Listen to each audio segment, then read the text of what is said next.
চীনের এসসিও সম্মেলন নিয়ে আলোচনা করতে স্টুডিওতে রয়েছেন আন্তর্জাতিক সম্পর্ক বিশ্লেষক অধ্যাপক বুলবুল সিদ্দিকী। জনাব বুলবুল সিদ্দিকী, আপনাকে স্বাগতম আমাদের এখন স্টুডিওতে। আপনি জানেন যে চীনের এসসিও যে সম্মেলন হয়েছে সেখানে যে প্রতিদ্বন্দ্বী দুটি দেশ ভারত এবং চীনের, এই দুই দেশের সরকার প্রধান আজকে বৈঠকে কথা বলেছেন। তো সেই বৈঠকটাকে আসলে আপনি কিভাবে বিশ্লেষণ করবেন? আর আরেকটা প্রশ্ন হচ্ছে, আসলে এই বৈঠকের মধ্য দিয়ে বিশ্বকে আসলে কি ইঙ্গিত দিতে যাচ্ছে মোদি এবং শি জিনপিং? আমরা জানি যে চীন এবং ভারতের বন্ধুত্বপূর্ণ সম্পর্ক ছিল বেশ পুরনো, এবং দুই দেশের ঐতিহ্য যদি আমরা দেখি তাহলে দেখব যে চীনের সাথে ভারতের যোগাযোগ সেই প্রাচীন সময়কাল থেকে আছে। তো প্রায় কয়েক দশক তাদের বন্ধুত্বপূর্ণ সম্পর্ক আমরা দেখেছি চীন এবং ভারতের, কিন্তু সাম্প্রতিক সময়ে দুই দেশের সম্পর্ক এমন জায়গায় পৌঁছলো যে মনে হচ্ছিল যে মুখ দেখা দেখি বন্ধ, আমরা যেরকম করে বলি। তো সেই জায়গা থেকে এটা একটা বড় ধরনের, আমি বলবো যে দুই দেশের সম্পর্ক উন্নয়নের ক্ষেত্রে একটা বড় ধরনের একটা অগ্রগতি। এবং আজকের মিটিংয়ে দুই নেতা দুই দেশের যেভাবে প্রকাশ করলেন তাদের যে বন্ধুত্বপূর্ণ সম্পর্কের কথা, সেটা আসলে খুব গুরুত্বপূর্ণ হবে। আমার ধারণা যে ভবিষ্যতে এটা তাদের দুই দেশের সম্পর্ক যেরকম বৃদ্ধি করবে, সাথে সাথে আঞ্চলিক জায়গায় একটা প্রভাব থাকবে।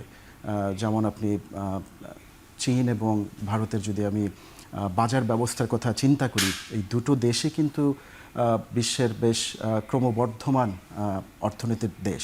তো সেই জায়গা থেকে তাদের সম্পর্ক উন্নয়নের মধ্য দিয়ে অর্থনৈতিকভাবে তারা যেভাবে লাভবান হবে, আবার একই সাথে তাদের সম্পর্কের মধ্য দিয়ে দেখা যাবে যে এই আঞ্চলিক পর্যায়ের অনেক অস্থিতিশীলতা কমে যাওয়ার একটা সম্ভাবনা থাকবে ভবিষ্যতে। যেমন করে আমরা এই আলোচনার এজেন্ডায় দেখি যে তাদের টেরোরিজম, তারপর দুই দেশের মধ্যেকার সীমান্ত নিয়ে যে সংঘাত, সে বিষয়ে হয়তো ভবিষ্যতে আরও খোলামেলা আলোচনা হবে, যেটা আসলে সম্পর্কের মূল জায়গা আমার মনে হয় নির্ধারিত হবে ভবিষ্যতে। কারণ সীমান্ত নিয়ে যে অস্থিতিশীলতা ছিল তাদের দীর্ঘ সময়, সেটা আমার ধারণা এক পর্যায়ে সেই বিষয়গুলোর আলোচনাও দুই বিশ্ব নেতা তুলে ধরবেন। আরেকটা বিষয় হচ্ছে যে অর্থনৈতিকভাবে কিংবা বিশ্বের অন্যতম বড় দুটি দেশ হিসেবে এর একটা বৈশ্বিক প্রভাব থাকবে আমার মনে হয়।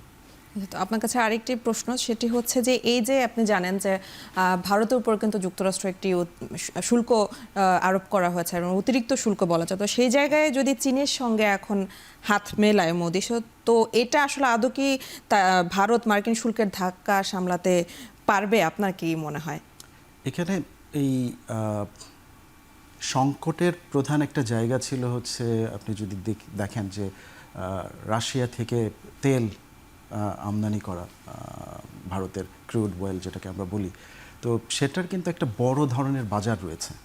আমরা যদি দেখি যে তেল বাজারজাত করা এবং রপ্তানিতে ভারত এখন বিশ্বের প্রথম সারির কয়েকটা দেশের মধ্যে একটা, এবং এটা সম্ভব হয়েছে মূলত এই রাশিয়া থেকে তেল আমদানি করার মধ্য দিয়ে। ফলে যেটা দেখবেন যে একটা বড় ধরনের ঝুঁকি ভারত নিতে চায়নি এই জায়গাটাতে। ফলে একটু কম্পারেটিভ অ্যানালিসিস করলে বোঝা যায় যে আসলে এই জায়গাটায় থাকলে তাদের একটা লাভের সুযোগটা বেশি। আরেকটা বিষয় যেটা দেখি আমরা, যে দীর্ঘ সময় তাদের বন্ধুত্বপূর্ণ সম্পর্ক না থাকার কারণে বাণিজ্যের এক বড় ধরনের ঘাটতি রয়েছে চীন এবং ভারতের মধ্যে, বিশাল বাণিজ্য ঘাটতির ফলে আমার মনে হয় যে এর মধ্য দিয়ে ভারতের যে সাম্প্রতিক সময়ে তথ্য প্রযুক্তিগত যে উদ্ভাবন এবং এগিয়ে যাওয়া, সেই জায়গাতেও দেখা যাবে যে তারা তাদের বিভিন্ন প্রোডাক্ট চীনে আরও বেশি রপ্তানি করার সুযোগ পাবে। একইভাবে প্রযুক্তিগত আদান প্রদান বাড়বে। সেই যে পোটেনশিয়াল যে বাজারটা রয়েছে, সেখানেও কিন্তু একটা বড় ধরনের বাজার ব্যবস্থা তৈরি হবে একে অপরের মধ্যে, যদি এই বন্ধুত্বপূর্ণ সম্পর্কে তারা এগিয়ে নিয়ে যেতে চায়।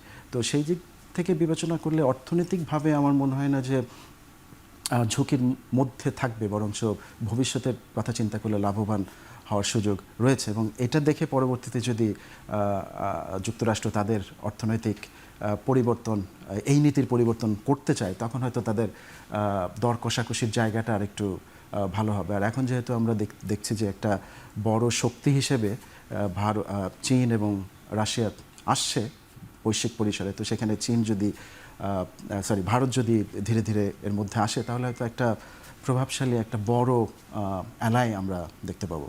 আচ্ছা, তো এখান দিয়ে আসলে কি আদৌ এই যে শুল্ক যেটা আরোপ হয়ে গিয়েছে সেটা থেকে আসলে তারা মানে একদমই কি মানে খুব ভালো সম্পর্ক হবে, চীনের সাথে সম্পর্ক হলেই কি ওই জায়গাটা মানে ভারত আসলে সেটা মানে মানে ফুলফিল করতে পারবে কিনা আসলে?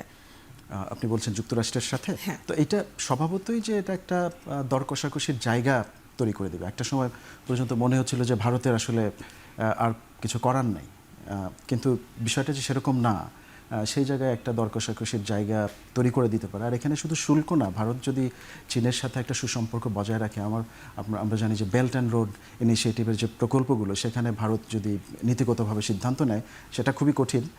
তারপর BCIM রয়েছে, সে জায়গাগুলো তো আমার মনে হয় যে ভারত বাণিজ্যের বাইরেও, অর্থনৈতিক জায়গার বাইরেও হয়তো ভূ রাজনৈতিক জায়গায় একটা গুরুত্বপূর্ণ ভূমিকা পালন করতে পারবে, যেটাও একটা ইনসেন্টিভ হিসেবে কাজ করবে ভারতের তো জন্য। এখানে আরেকটা বিষয় হচ্ছে যে তিন পরাশক্তি দেশ রাশিয়া, চীন এবং ভারত একসঙ্গে একই এই এসিও সম্মেলনে আছে। তো এইটাকে আসলে মানে সবাই বিশ্লেষকরা অনেক আলাদা চোখে দেখছেন, এটা কেন? যেটা বলছিলাম যে ভারতের যে জনগোষ্ঠী এবং ভারতের যে পোটেনশিয়াল বৈশ্বিক পরিসরে, সেটা যখন রাশিয়া এবং চীনের দীর্ঘ অ্যালায়েন্সের মধ্যে আসছে, তখন কিন্তু আপনি দেখবেন যে শক্তি বেড়ে যাচ্ছে। এবং অনেক সময় আমরা বলতে শুনি যে ভবিষ্যৎ হবে ইস্ট। একটা সময় যে আমরা যে পশ্চিমা আধিপত্য দেখে আসছি, সেটা অর্থনৈতিক, সাংস্কৃতিক, সামাজিক, সে জায়গায় হয়তো একটা বড় ধরনের, যদি এটা আমি বলছি যদি এটা সাস্টেইনেবল হয়, যদি এই বন্ধুত্বপূর্ণ সম্পর্ক বজায় থাকে, কিন্তু অনেক বিশ্লেষকরা বলছেন যে এটা এটা খুব খুব টু আর্লি টু কমেন্ট, এরকম একটা বিষয় যে এখনই হয়তো বোঝা যাচ্ছে না, কিন্তু পোটেনশিয়ালি যদি তারা এটাকে এগিয়ে নিয়ে যেতে পারে, তাহলে হয়তো একটা বড় শক্তি হিসেবে আসবে। ব্রেক্স আছে, SCO আছে, তো সেখানে দেখবেন যে এর মধ্যে কিছু দেশ আছে যারা খুবই মানে কমন এই দুইটা অ্যালায়েন্সের মধ্যে। এখন চীন ভারতের সাথে যদি সেই বন্ধুত্বপূর্ণ সম্পর্কটা বজায় রাখে এবং অন্যান্য বিষয়গুলোকে যদি সমাধানের দৃষ্টিতে দেখে, বিশেষ করে সীমান্ত বিরোধ নিয়ে ভারতের এবং চীনের যে টানাপোড়েন, তাহলে এটা ভবিষ্যতে হয়তো একটা এশিয়ার মধ্যে শক্তিশালী একটা জায়গা আসবে। এবং বেইজিং ভিত্তিক বিভিন্ন থিঙ্ক ট্যাঙ্ক এবং সিঙ্গাপুর ভিত্তিক থিঙ্ক ট্যাঙ্কের মানুষজন যারা আছেন, এক্সপার্ট আর কি,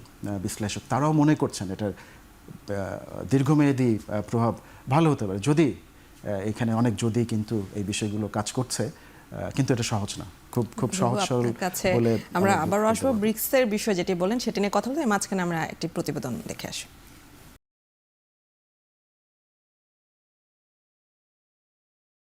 শিয়া বাটার ও ভিটামিন ই সমৃদ্ধ লিলি বিউটি সোপ, তারুণ্যময় উজ্জ্বল ত্বকের জন্য। রিমার্ক